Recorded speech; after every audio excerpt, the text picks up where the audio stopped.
आत्मनिर्भर भारत की बात करने वालों ने स्किल डेवलपमेंट का बजट घटाने का काम किया है।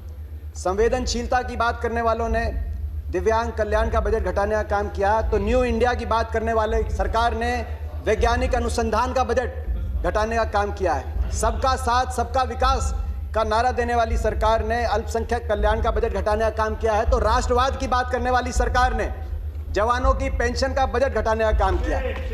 किसानों की आय दुगनी करने की बात करने वाली सरकार ने कृषि बजट घटाने का काम किया है। तो भारत को विश्वगुरु बनाने की बात करने वाली सरकार ने शिक्षा का बजट घटाने का काम किया। नारा था कि 2 करोड़ रोजगार हर साल देंगे, 14 करोड़ मिल जाने चाहिए थे 7 साल में, मगर यही सरकार है जिसके कार्यकाल में पिछले साल 70 साल में सबसे अधिक बेरोजगारी के दर को सरकारी आंकड़ों के माध्यम से NSSO के सर्वे ने दिखाने का काम किया। मगर 70 साल का केवल अकलौता बेरोजगारी का रिकॉर्ड नहीं तोड़ा। 70 साल में सबसे ज्यादा बेरोजगारी दर हुआ तो आपकी सरकार में। 70 साल में सबसे ज्यादा डीजल पेट्रोल महंगा हुआ तो आपकी सरकार में। 70 साल में डीजल पेट्रोल पे सबसे ज्यादा टैक्स लिया गया, पेट्रोल जीवी सरकार है, तो आपकी सरकार में। 70 साल में रुपया डॉलर के मुकाबले में सबसे नीचे गिरा, सबसे रुपया सस्ता हुआ तो आपकी सरकार में। 70 साल में NPA के माध्यम से बैंक का कर्जा सबसे ज्यादा डूबा गया तो आपकी सरकार में। और 70 साल में गरीब अमीर के बीच में अंतर सबसे ज्यादा बढ़ा तो आपकी सरकार में। 1% सबसे अमीर व्यक्तियों के पास 73% संपत्ति।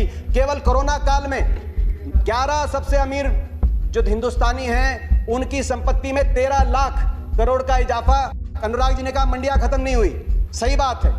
मंडी, इसमें कोई प्रावधान नहीं मंडी समाप्त करने का। 2 मंडियां बन गई हैं, एक निजी मंडी जिसमें टैक्स नहीं लगेगा और एक सरकारी मंडी जिसमें टैक्स लगता है। 2 मंडी, एक देश एक विधान, एक देश एक संविधान, एक देश एक निशान, एक देश एक चुनाव, एक देश एक मार्केट। तो एक देश 2 मंडियां क्यों?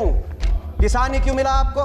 उम्मीद थी कि ये बजट किसानों को समर्पित होगा, क्योंकि जब आपकी अर्थव्यवस्था डगमगा गई थी कोरोना में तो किसान अपने हल को लेकर निकला था, ट्रैक्टर का स्टीयरिंग पकड़ के निकला था और अर्थव्यवस्था को बचाने का काम किया था। उस समय आपकी भोजन की व्यवस्था अबाधित किसान ने देने का काम किया था। लेकिन कृषि बजट को ही आपने घटा दिया 8.5%। कृषि कानून पे बड़ी चर्चा हुई। ये कहा गया कि आंदोलन के बारे में बात करिए, इन कानूनों में काला क्या है ये हमें नहीं बताया गया। मैं 2-3 बातें उसमें भी बताना चाहता हूं, काला क्या है। आपने कहा 11 राउंड बातचीत की हुई, किसान संगठनों ने कुछ काला नहीं बताया, नजरिए का फर्क है। आप इसको बड़े व्यवसायी के प्रॉफिट मार्जिन के नजरिए से देखते हैं या आप इसको किसान के जीवन मरण जीविका के नजरिए से देखते हैं। कहा गया कि बिन मांगे दिया गया और बिन मांगे बहुत से कानून दिए गए थे। बाल कानून बिन मांगे दिया गया था, दहेज कानून, ट्रिपल तलाक बिन मांगे, कई बार अच्छे कानून बिन मांगे भी दिए जाते हैं। फिर बात आई कि MSP खत्म। प्रधानमंत्री जी ने कहा MSP थी, है और रहेगी। ठाकुर जी ने भी कहा कि कोई है किसमें दम जो बताए कि MSP चली जाएगी। सही बात है, MSP थी, है और रहेगी, मगर क्या MSP सभी किसानों को मिलेगी और सभी फसलों पे मिलेगी? प्रश्न इस बात का उठता है। आप में दम है खड़े होकर आप कह दें कि MSP मिलेगी हर किसान को देश में? आज भी शांता कुमार कमेटी बताती है कि मात्र 6% से 16% तक किसानों को MSP मिलती है। बाकी देश में बहुत से ऐसे प्रदेश है जहां पे MSP नहीं मिलती। आपको चाहिए तो यह था जो पंजाब, हरियाणा, पश्चिम उत्तर प्रदेश में MSP मिलती है वही MSP बिहार में मिले, जहां धान 800 रुपए 1000 रुपए में जा रहा है। प्राइवेट की बात करी कि आप प्राइवेट का खिलाफत कर रहे हैं। प्राइवेट की खिलाफत नहीं कर रहे, प्राइवेट आए, मगर मंडी के अंदर आने से किसने रोका प्राइवेट को? प्राइवेट मंडी के अंदर आए और MSP से ज्यादा में खरीदे। कह रहे हैं बाहर भाव ज्यादा मिलेगा, विकल्प होगा, बाहर ज्यादा मिलेगा, बाहर ज्यादा भाव मिलेगा प्राइवेट में। तो आपको यह कानून बनाने में क्यों आपत्ति है कि अगर MSP से कम का कोई कॉन्ट्रैक्ट होगा तो वो कानूनी बाध्य, उस पर बाध्य होगा।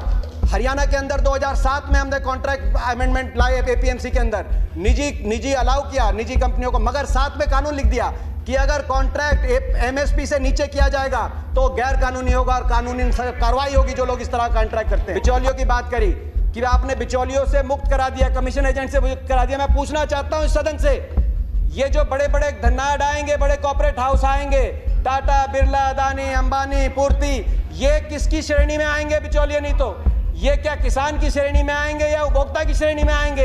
ये सबसे ज्यादा अपने मुनाफे को कमाने के लिए बड़े बड़े लोग आएंगे। आपकी प्रजा है, अपनी प्रजा की बात मानने से आप छोटे नहीं होंगे, अपनी प्रजा की बात मानने से आपकी हार नहीं होगी। जय हिंद, जय जवान, जय किसान।